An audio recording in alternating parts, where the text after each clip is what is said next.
கர்த்தருடைய நாமத்துக்கு மகிமையுண்டாவதாக. இன்றைய வார்த்தை எரேமியா 33:3. நீ அறியாததும் உனக்கு எட்டாததுமான பெரிய காரியங்களை உனக்கு அறிவிப்பேன். விசுவாசிக்கிறவங்க ஆமேன்னு சொல்லுங்கள். கர்த்தர் எல்லாவற்றையும் அறிவிக்கிறார், அதாவது சொல்ல போகிறார். ஏனென்றால் நீங்கள் நினச்சி பார்க்காத ஆசீர்வாதத்தை பெற்றுக்கொள்ள போகிறீங்க. எப்போ தெரியுமா? அவரை நீங்கள் நோக்கி கூப்பிடும்போது அவரை நோக்கி பார்த்த முகங்கள் பிரகாசம் அடைந்தது.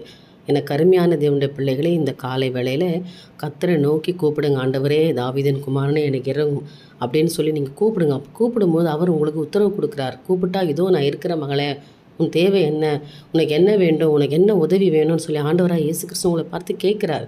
நீங்கள் அவரை நோக்கி பார்த்தீங்கன்னா நிச்சயமாக ஒரு அதிசயத்தை காண்பீர்கள். என்னை நோக்கி கூப்பிடு, அப்பொழுது நான் உனக்கு உத்தரவு கொடுத்து நீ அறியாததும் நீ நினச்சி பார்க்காதது, புரிஞ்சிக்கவே முடியாத ஆசீர்வாதங்கள், கற்பனை பண்ணாத ஆசீர்வாதங்கள் எல்லாவற்றையும் நான் உங்களுக்கு கொடுப்பேன். அதான் நீ அறியாததும் உனக்கு எட்டாததுமான பெரிய காரியங்களை உனக்கு அறிவிப்பேன். ஹல்லேலூயா. நிச்சயமாக நினச்சி பார்க்காத ஆசீர்வாதத்தை கர்த்தர் இன்றைக்கு கொடுக்க போகிறார். நீங்கள் கற்பனையே பண்ணலை, ஆனால் எனக்கு இது கிடைக்கும்னு நினைக்கல, ஆனால் ஆண்டவர் எனக்கு கொடுத்துட்டாருன்னு ஒரு சாட்சி சொல்ல போகிறீங்க. நிச்சயமாக இந்த நாள் ஒரு அற்புதத்தின் நாளாக உங்களுக்கு இருக்க போது.